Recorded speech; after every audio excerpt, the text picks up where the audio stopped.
dear parents and students. It is indeed a commendable effort by the students. I am told more than 550 students were there in this performance. We must clap aloud for all those students. But we also know that to prepare all those students, you require a very, very efficient technical team made with the teachers who are guiding the students, the costume people, the makeup people, the light people, the technology people, the music people. So a louder clap for all of them.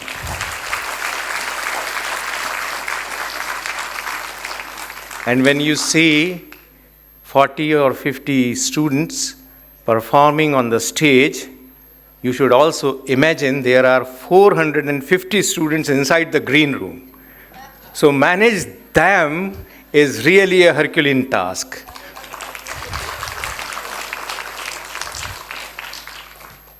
So I know you all must be anxious to go and meet your kids. I'm also very anxious to go and join my office. I was told that it is a 1 hour 15 minutes performance, but being a stage person, I know how difficult it is to perform Navrasa, because it is the most difficult task to perform on a stage. And to get it done from the students of this age is also very, very difficult.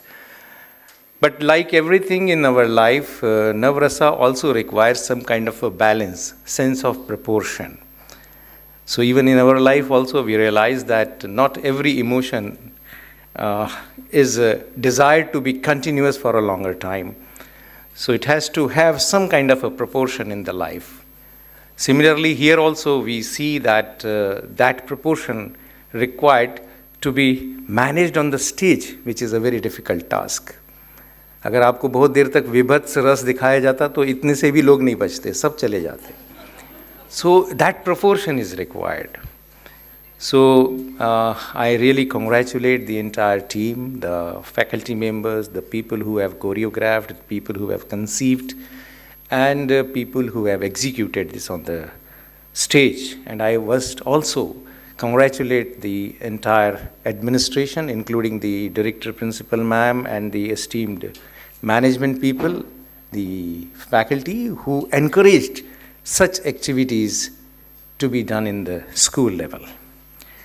I should be stopping here and going back to my office and allowing you to go and meet your kids. But my purpose to come here was something different. So I'll spend another 5-10 minutes with you on that and will not bore you, I am sure. ये जो middle शब्द है ना जिंदगी में, ये middle शब्द बहुत कठिन है. वो चाहे फिर ट्रेन की मिडिल बर्थ हो या फ्लाइट की मिडिल सीट हो, ये मिडिल शब्द बहुत कठिन होता है. इसलिए जो मिडिल के बच्चे हैं ना, ये सबसे ज़्यादा डेलिकेट हैं, सबसे ज़्यादा इम्पॉर्टेंट है. Being in the education for last almost 35 years, now I have realized, क्योंकि मेरा सारा जीवन हायर एजुकेशन में गया, हाँ, यूनिवर्सिटी के बच्चों से, कॉलेज के बच्चों से डील करने में गया, तब मुझे रियलाइज़ हुआ कि हम उन बच्चों को बनाने की कोशिश कर रहे हैं जो कि बहुत बने बनाए हमारे पास आते हैं. आज जब हम समाज में देखते हैं तो जिन बच्चों को आप कुछ बना सकते हैं, कुछ सिखा सकते हैं, कुछ बता सकते हैं, ये वो बच्चे हैं 10 से 14 साल की उम्र के. क्योंकि आप देखते हैं कि बच्चे इन दिनों बहुत जल्दी बड़े हो रहे हैं. तो जब बच्चे इन दिनों बहुत जल्दी बड़े हो रहे हैं तो जो बच्चा 16 साल का, 18 साल का या उससे बड़ा जो हमारे पास कॉलेज में आता है, उसके पास हमें बताने के लिए कुछ नहीं होता, क्योंकि वही हमें इतनी ज़्यादा चीज़ें बता देता है कि हमको ही उससे सीखना पड़ता है. तो ये जो बच्चे हैं जिन्हें आप डील कर रहे हैं मिडिल क्लास में, बेसिकली आप एक और बात समझिए कि आज जो बच्चा 10 साल का है, आज से 25 साल बाद वही बच्चा इस देश का कर्णधार बनने वाला है. वो इस देश का सही भविष्य है जो आपके हाथ में है. तो इसलिए उस बच्चे को संवारना, उस बच्चे को बनाना, उसकी ज़िंदगी को खूबसूरत बनाना, उसकी ज़िंदगी को पर्पसफुल बनाना, उसकी ज़िंदगी में कुछ वैल्यू सिस्टम देना, ये आप लोगों की सबसे बड़ी चुनौती है, सबसे बड़ी चैलेंज है।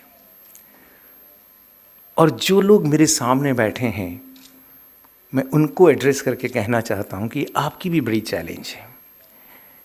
क्योंकि ये बच्चे ऐसे हैं जिनको आप किसी दिन कहते हैं अब तुम बच्चे नहीं रहे, बड़े हो गए हो, और फिर किसी दिन कहते हैं क्या बड़ों जैसी हरकत कर रहे हो, अभी तुम बच्चे हो। आपको ही समझ में नहीं आता कि वो बच्चा सच में बड़ा है कि छोटा है।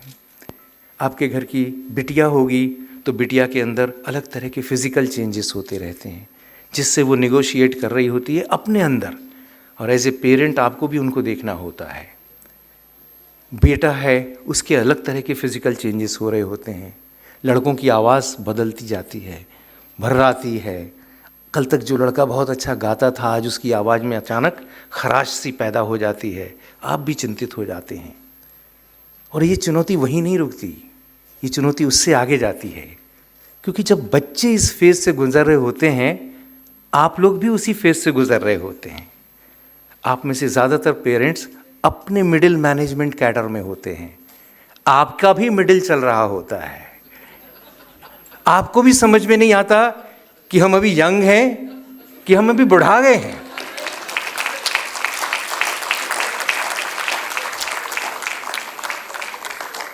आपके बालों में थोड़ी थोड़ी सफ़ेदी आने लगती है, थोड़े थोड़े बाल जाने लगते हैं।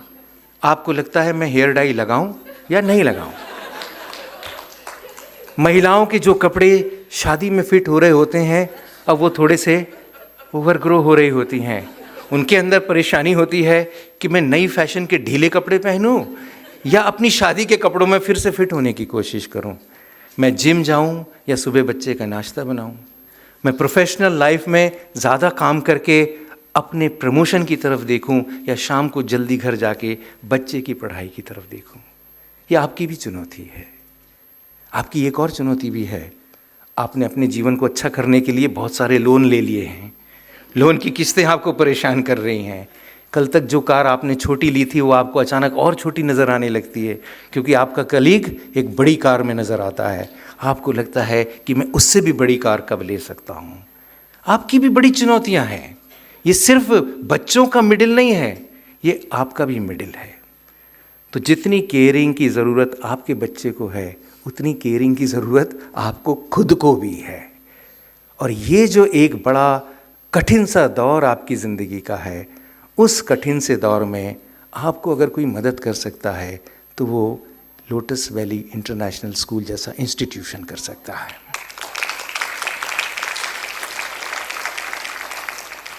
तो आज मैं दरअसल नौरस देखने नहीं आया था, क्योंकि ये नौरस मैंने ज़िंदगी में कई बार देखा है। अभी 2 महीना पहले किसी एक और स्कूल के एनुअल फंक्शन में भी ऐसा कैसा पूरा ही देखा है। ऐसा कैसा है मतलब ऐसा नहीं, कुछ और इनोवेशन के साथ देखा है। पर जो मैं आज आया था वो मैं आपसे बात करने आया था, क्योंकि मुझे लगता है कि आपके साथ बात करने की बहुत ज़रूरत है। क्योंकि जिस ज़िंदगी के महत्वपूर्ण मोड़ पर आप खड़े हैं, उस महत्वपूर्ण मोड़ पर आपको सच में हमारे जैसे थोड़े से बुज़ुर्ग हो गए लोगों के साथ की ज़रूरत है, जो आपसे 2-4 साल 10 साल बड़े ही हैं।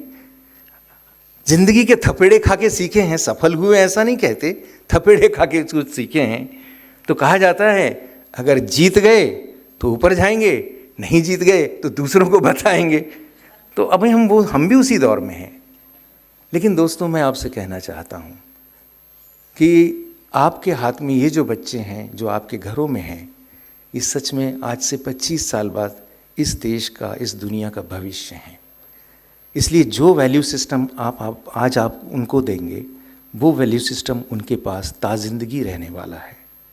भगवान ने आपको बहुत दिया है, ईश्वर ने आपको बहुत दिया है। आपके बच्चे के मुंह से एक शब्द निकलेगा, आप उसके लिए दुनिया की सबसे अच्छी चीज़ ला देंगे। लेकिन क्या आप उसे प्यार का सबक सिखा सकते हैं, लव सिखा सकते हैं, कंपैशन सिखा सकते हैं, शेयरिंग सिखा सकते हैं, केयरिंग सिखा सकते हैं? ये चीज़ें ज़्यादा इम्पॉर्टेंट है।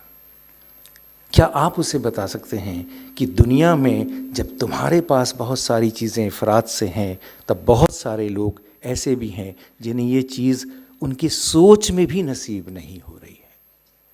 क्या आप उन्हें ये बता सकते हैं कि आज जब तुम्हारे पास सारे सुविधा सिर्फ एक चुटकी बजाते ही आ जाते हैं, वहाँ तुम्हारी ही उम्र के बच्चे अपने माँ बाप का हाथ बटाने के लिए सुबह 6 बजे से मजदूरी करने जाते हैं। और ये दुनिया खूबसूरत तभी बनेगी जब हमें और हमारे बच्चों को ये एहसास होगा। तो आज जो नौरस हमने देखे ना ज़िंदगी के, वो सारे नौरस हम सब की भी ज़िंदगी में है। किसी की ज़िंदगी में कम है, किसी की ज़िंदगी में ज़्यादा है। ये भी है कि ये नौरस हमारे पास हमारी ज़िंदगी में इसी ऑर्डर में नहीं आए हैं जिस ऑर्डर में स्टेज में दिखाए गए हैं। किसी की ज़िंदगी में भय का रस पहले आ जाता है, हास्य का रस बाद में आता है। किसी की ज़िंदगी में हास्य का रस पहले आ जाता है, भय का रस बाद में आ जाता है।